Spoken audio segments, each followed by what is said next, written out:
Welcome back to the channel, guys. So in this video, we are going to be using our RCBS Rock Chucker Supreme, and we're going to start processing. We're going to start the process of reloading some 9mm.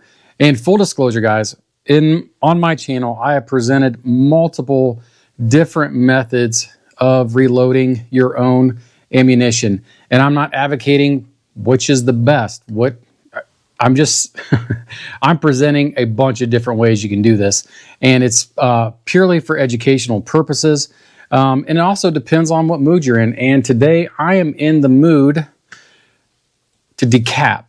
So what we're going to start off doing, I'm going to show you guys the Lee Precision Universal Decapping die.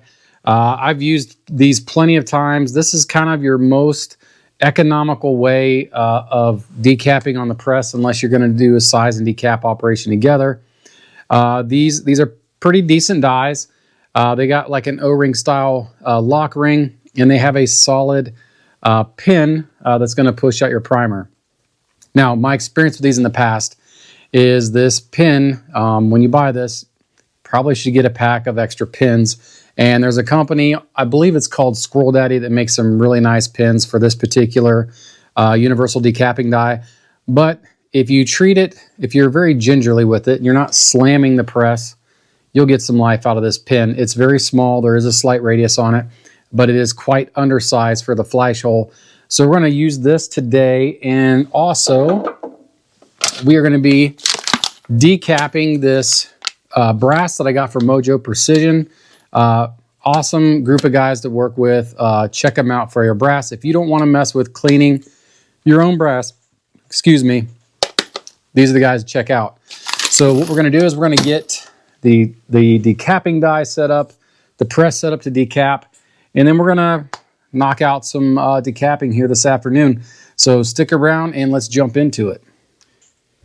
So the first thing I'm going to do is I'm going to go ahead and put back on my primer catch here on my press. Snaps on, super easy. And since we're doing 9mm, I went ahead and got my case tray out here. I'm going to use that for counting. We've got our universal decapping die here, and RCBS, I believe, is a number 16 shell holder.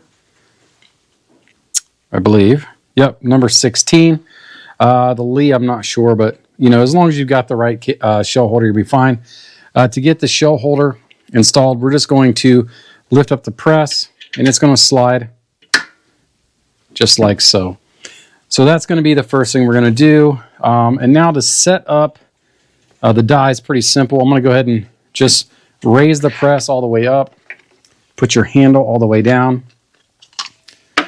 And on these Lee dies, you know, I'm not a huge fan of these O-ring style lock rings, but you know, they're going to work in this case.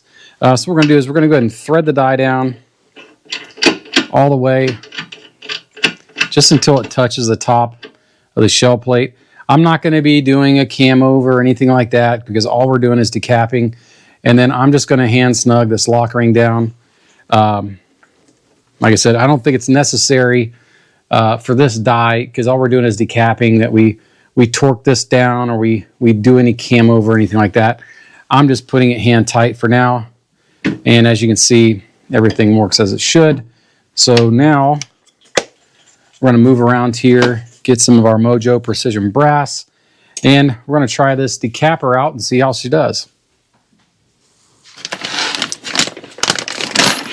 All right, so decapping is probably one of the doesn't take much effort. You can see here, what I'm going to take advantage of is inspecting all these.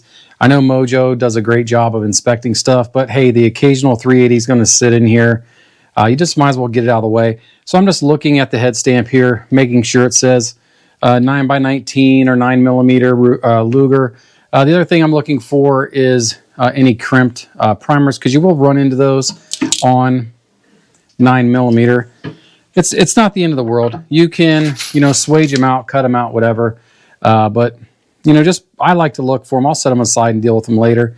But basically, we're going to take the case, slide it into our shell plate.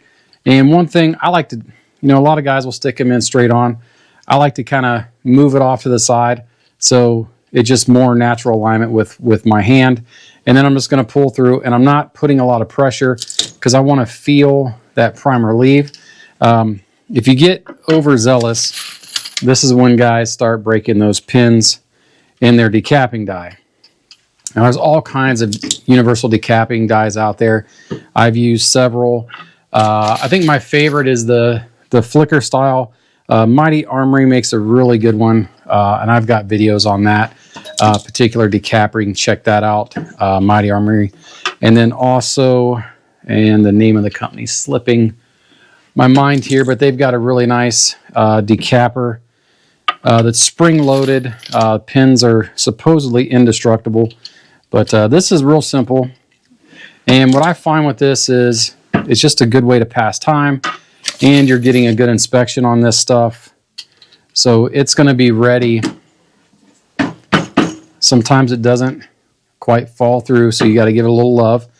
But and I accidentally threw it back in the bag I was working from. This is the problem with reloading and talking. Reloading requires your full attention, especially when you're dealing with powder.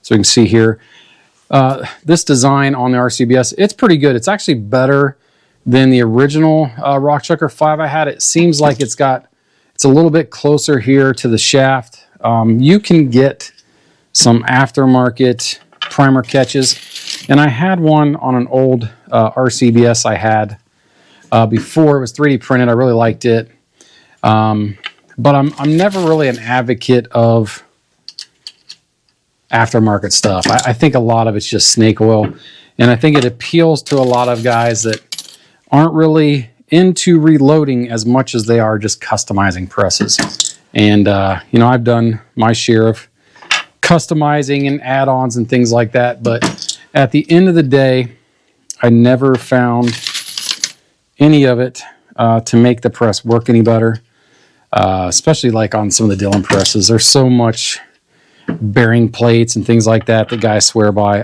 I'm telling you, I don't know how many rounds I've done through XL 750s, 650s, 1100s, bazillions, I think, somewhere in there, and never found the need for any of that stuff. But again, decapping, pretty simple. And as you can see, the primers are getting distributed out here to both sides. So it's kind of like a pant leg shoot here, and the primers are just filling up here. So what I'm doing is I'm going to go ahead and I'm just putting them in my case tray. So I know I got 50. I'll probably do 50 to 100 or so today. And then we will just kind of go through the process one die at a time. I always found that guys found that helpful because they can just search, you know, how do I set up my sizing die, or how do I set up my seating die? And that's just the way I like to do things. It's all educational stuff for me. But yeah, that's it, guys. That's pretty simple. Doesn't take any effort, and it's getting the job done. All right, guys, that's pretty much it on the Lee Universal Decapping die. Now, again, you don't have to do this as its own independent step. I'm just choosing to do it. It's not the right way, not the wrong way. It's just the way I'm going to do it, and it's the way I feel like doing it today. So, again, big special thanks to RCBS, Inline Fabrication, and Mojo Precision for this video. So be on the lookout for the entire series of reloading on this RCBS Rockchucker Supreme.